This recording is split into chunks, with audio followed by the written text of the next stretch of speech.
रानो चिड़िया मधुपुर के एक जंगल में अपने बेटे के साथ रहती थी।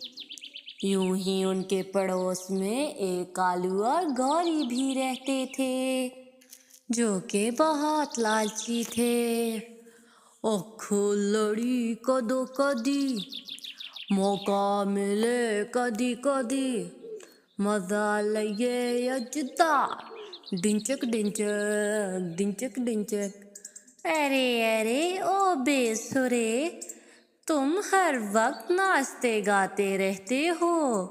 क्या तुम्हें कोई फिक्र है कि घर में दाना खत्म हो गया है? अरे अरे, तो तुम्हारे लिए दाना लाना कौन सी मुश्किल बात है। जाओ जाकर चिड़िया से ले आओ।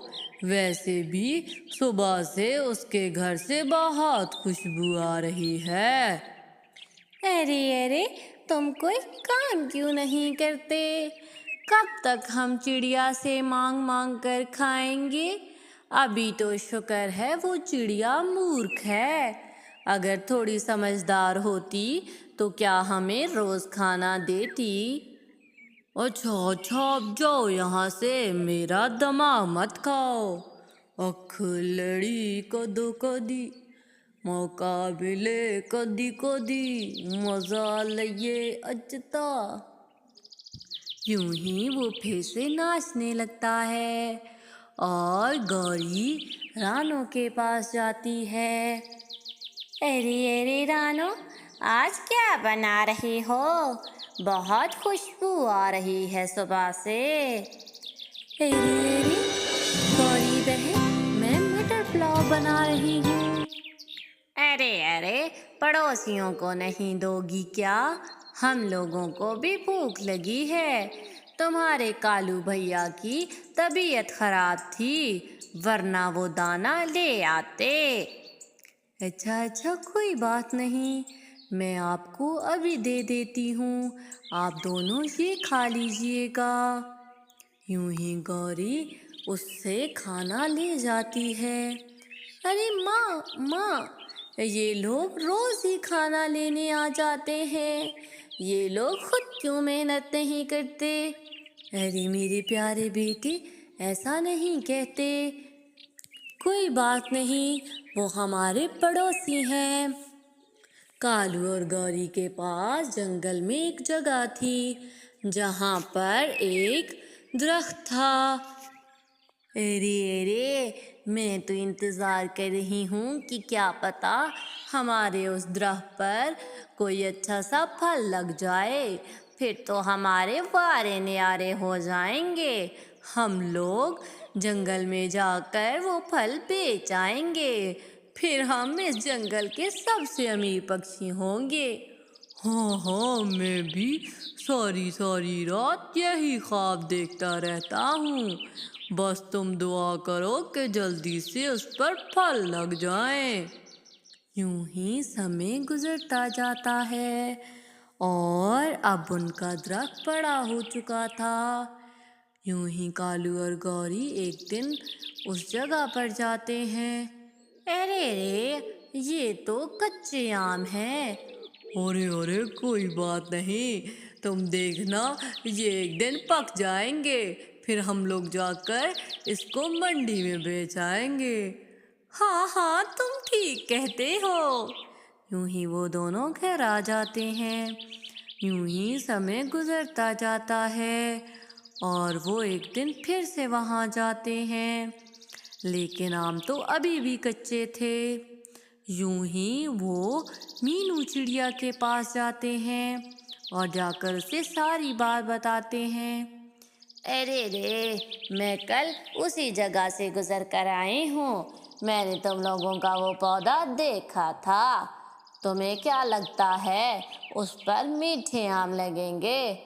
अरे नहीं नहीं, वो तो खट्टे आमों का पेड़ है, उसका कोई फायदा नहीं।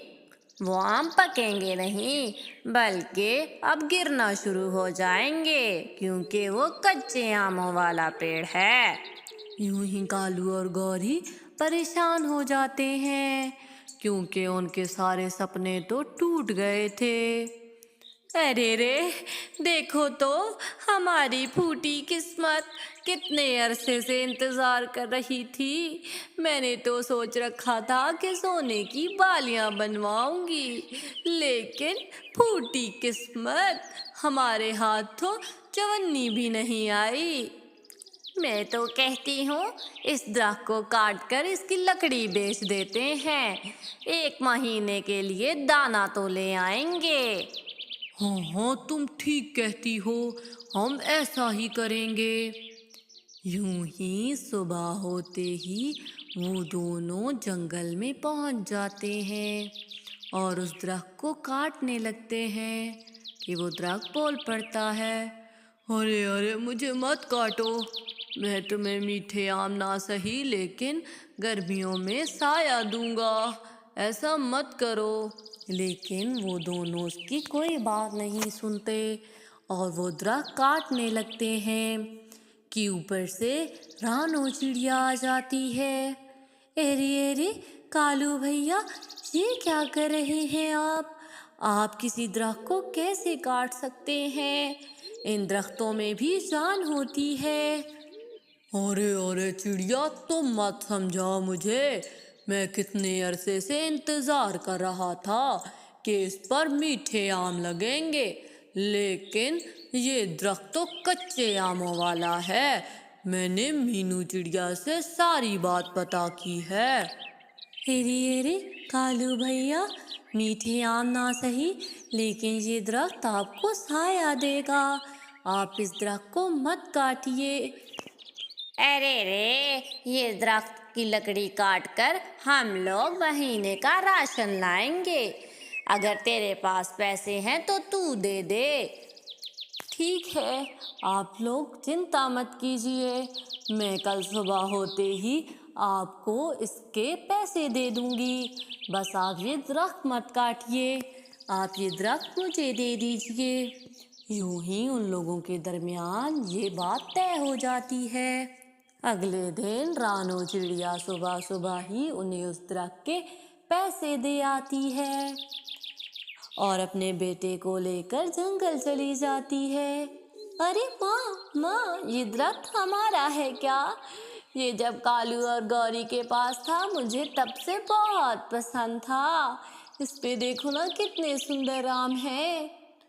अरे अरे मेरे बेटे, ये हमें गर्मियों के दिनों में छाँव देगा, कोई भी चीज़ बेकार नहीं होती। अरे अरे चिड़िया, तुम्हारा बहुत शुक्रिया, अगर तुम ना आती तो वो दुष्ट कौवे तो मुझे काट देते। यूं ही समय गुजरता जाता है कि एक दिन मिट्ठू महाराज की पत्नी उनसे कहती है, आपको तो पता है मैं उम्मीद से हूँ और मेरा कच्चे आम खाने का बहुत दिल करता है, मुझे कच्चे आम खाने हैं। यूं ही मिट्ठू महाराज सारे जंगल से आम ढूंढवाते हैं, लेकिन उन्हें कहीं आम नहीं मिलते। यूं ही मिट्ठू महाराज सेनापति से ऐलान करवाते हैं कि जो भी पक्षी कच्चे आम लाएगा उसके बदले उसे बहुत बड़ा इनाम मिलेगा। ये ऐलान कालू और गौरी दोनों सुन रहे थे और ये ऐलान रानो भी सुन रही थी। रानो जाकर महल में बताती है कि उसके पास एक कच्चे आमों का पेड़ है, लेकिन कालू और गौरी भी वहां पहुंच जाते हैं। अरे अरे, वो पेड़ हमारा है और वो जगह भी हमारी है। अरे अरे, आप क्या कह रहे हैं कालू भैया, मैंने उस दरख्त के पैसे दिए हैं आपको। यूं ही मिट्ठू महाराज सेनापति को भेजते हैं कि जाके वो उस दरख्त से बात करे। यूं ही दरख्त सारी बात सेनापति को बता देता है। अरे अरे, वो दोनों दुष्ट कौवे तो मुझे काटने वाले थे, मेरी जान उस रानो चिड़िया ने बचाई है और उन दोनों दुष्ट कौवों को मेरी पूरी कीमत अदा की है। यूं ही मिट्ठू महाराज को सारी हकीकत पता चल जाती है और मिट्ठू महाराज रानो चिड़िया को इनाम के तौर पर 2 खेत और 100 सोने के सिक्के देते हैं। दूसरी तरफ कालू और गौरी को सज़ा के तौर पर 1 महीने के लिए जेल में डाल देते हैं। तो प्यारे व्यूवर्स, अगर आपको मेरी ये वीडियो पसंद आई हो तो प्लीज़ मेरे चैनल को सब्सक्राइब कर दें और इस वीडियो को लाइक कर दें। मुझे आपकी सब्सक्रिप्शन की बहुत ज़रूरत है।